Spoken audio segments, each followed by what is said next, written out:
بسم اللہ الرحمن الرحیم نحمدہ ونصلی علی رسولہ الکریم اما بعد۔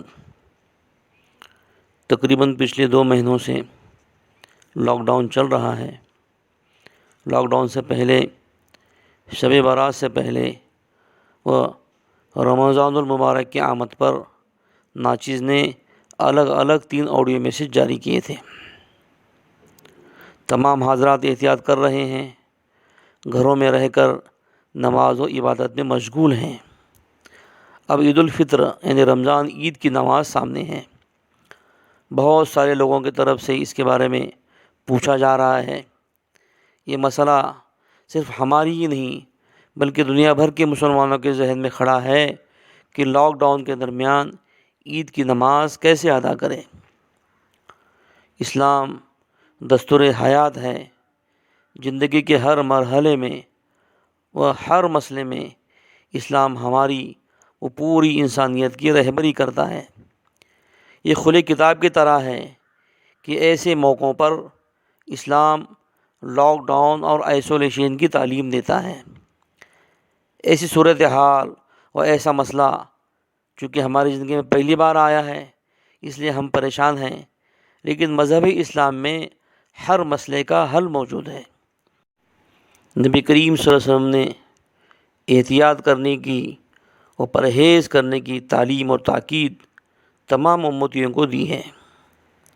چنانچہ سنن ابن ماجہ حدیث نمبر 2340، سنن النسائی حدیث نمبر 4998، مسند احمد حدیث نمبر 6714، السنن الکبریٰ حدیث نمبر 11070، سنن ترمذی حدیث نمبر 1940 اور صحیح بخاری شریف حدیث نمبر 667 اور 668۔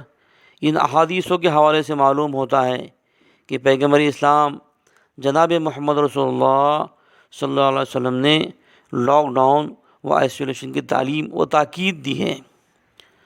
سنن ابن ماجہ میں روایت ہے جس کے راوی ہیں حضرت عبادہ بن صامت رضی اللہ تعالیٰ عنہ، اور سنن کبریٰ میں جو روایت ہے اس کے راوی ہیں حضرت ابو سعید خدری رضی اللہ عنہ۔ فرمایا نبی کریم صلی اللہ علیہ وسلم نے، جس کا مفہوم ہے کہ تم کسی کو نقصان نہ پہنچاؤ وہ کسی سے نقصان پہنچا کر نہ لو۔ نقصان پہنچانا یا نقصان پہنچا کر لینا دونوں بھی باتیں اسلام میں ناجائز و منع ہیں۔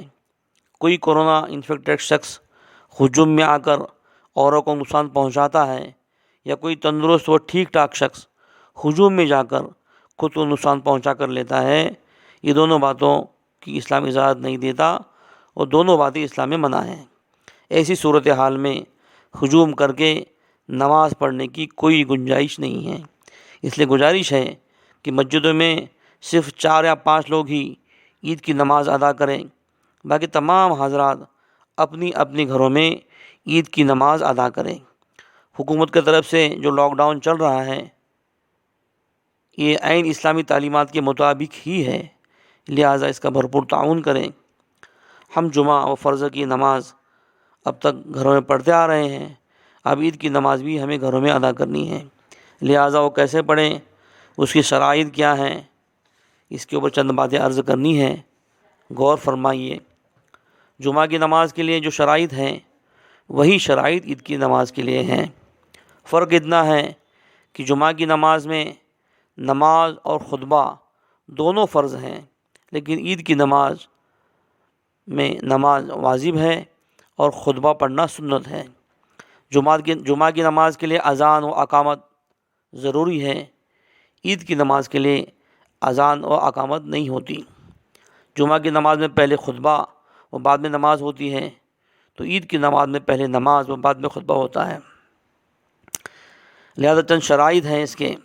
اول یہ کہ جن شہروں و بستیوں میں جمعہ پہلے سے ہی ہوتی ہو، اب اس حالات میں وہاں عید کی نماز گھروں میں بھی ادا کر سکتے ہیں، لیکن جن بستیوں میں دیہاتوں میں جمعہ پہلے سے ہوتی ہی نہ ہو وہاں عید کی نماز گھروں میں پڑھ نہیں سکتے، ان پر عید کی نماز واجب نہیں ہے۔ دوسری بات یہ ہے کہ عید کی نماز کے لیے کم از کم 4 بالغ مرد نماز میں شامل ہونا ضروری ہے۔ ایک امام ہو، 3 مقتدی، اس سے کم اگر ہیں تو ان پر بھی عید کی نماز واجب نہیں ہے۔ ایسے حضرات اکیلے میں انفرادی طور پر 4 رکعت چاشت کی نماز ادا کریں۔ تیسری بات یہ ہے کہ عید کی نماز کا وقت اشراق سے زوال تک رہتا ہے۔ نبی کریم صلی اللہ علیہ وسلم نے عید الاضحیٰ یعنی بقرعید کی نماز اول وقت میں پڑھنے کی تعلیم دی ہے تاکہ قربانی جلدی کر سکیں و غریبوں کے گھر جلدی کھانا پک سکیں۔ لیکن عید الفطر یعنی رمضان عید کی نماز تھوڑی تاخیر سے پڑھنے کی تعلیم نبی کریم صلی اللہ علیہ وسلم نے دی ہے تاکہ لوگ صدقہ فطر عید کی نماز سے پہلے ادا کر سکیں، جس سے غریب کے گھر بھی عید منائی جا سکے۔ صاحب نصاب حضرات اپنی اپنی حیثیت کے مطابق گھر کے ہر فرد کی طرف سے 4 چیزوں میں سے کوئی ایک چیز یا اس کی قیمت فطرے کے طور پر عید کی نماز سے پہلے غریبوں کو ادا کریں۔ جو اچھے حیثیت والے لوگ ہیں ان کے لیے چاہیے کہ کشمش یا کھجور اس میں سے کوئی ایک چیز 3.5 کلو کی مقدار میں یا اس کی قیمت، درمیان حیثیت والے لوگوں کو چاہیے کہ 3.5 کلو جو یا اس کی قیمت، اور اوسط حیثیت والے لوگوں کو چاہیے کہ 2.25 کلو گھیوں یا اس کی قیمت فطرے کے طور پر عید کی نماز سے پہلے غریبوں کو ادا کریں۔ اب چوتھی بات یہ ہے کہ عید کی نماز کی نیت کیسے کریں۔ عید الفطر کی 2 رکعت واجب نماز ادا کرتا ہوں 6 زائد تکبیروں کے ساتھ واسطے اللہ کے تابع سے مانگیں۔ اب امام تکبیر کہیں گے، تکبیر کے ساتھ ہاتھ باندھیں گے، پھر ثنا سبحانک اللہ پڑھنے کے بعد 3 زائد تکبیر کہیں گے۔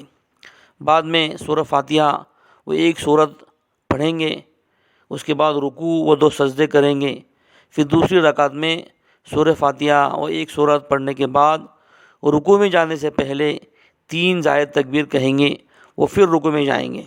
نماز پوری ہوں گی، نماز کے بعد دعا ہوں گی، اس کے بعد 2 خطبے پڑھنے ہیں اور مقتدی نے سننے ہیں۔ جو خطبے پڑھنے ہیں وہ آپ کو دیے جا رہے ہیں، اس کے بارے میں مقامی علماء سے معلومات حاصل کریں۔